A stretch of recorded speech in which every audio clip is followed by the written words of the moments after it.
Sometimes we confuse, like, old people are boomers, young people are all what? Gen Zs?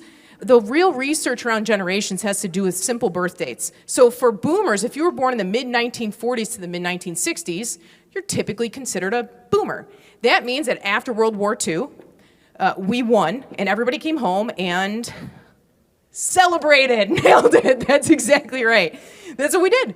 And then we had a lot of kids everywhere. In fact, there were so many boomers that schools couldn't handle it. They would have to like share desks. And the boomers would kind of look around as kids and be like, there's a lot of us, we can do some serious damage here. We've got a lot of influence. And they do, to this day, have a huge influence on our economy and the trajectory of where we're going. Now, after boomers were born, the next generation came up and it was Gen X. Now, Gen Xers were born in the 1960s, mid-1960s to the early 1980s. And there was a unique piece about them. It wasn't post-World War II, it was this. It was the first generation where both parents went to work, but we didn't have this concept of after-school care. So Gen Xers learned at 6 how to unlock a door, come in, and make themselves a hot dog, right? They learned how to make their own dinners.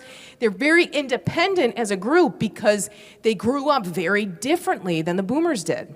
Next up, we've got the millennials. We got some millennials in the house, early 1980s to mid-1990s. Millennials grew up analog. We had Encyclopedia Britannicas.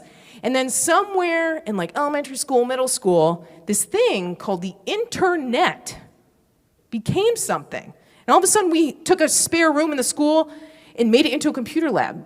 We started to use the internet in our life. And that fundamentally changed the way we get information, the way that we relate to other people, the way we do everything. In fact, some of you are probably emailing someone right now from this room. Now, as millennials grew up, they kind of crossed over from this analog space, riding their bikes around the neighborhood, to texting their friends.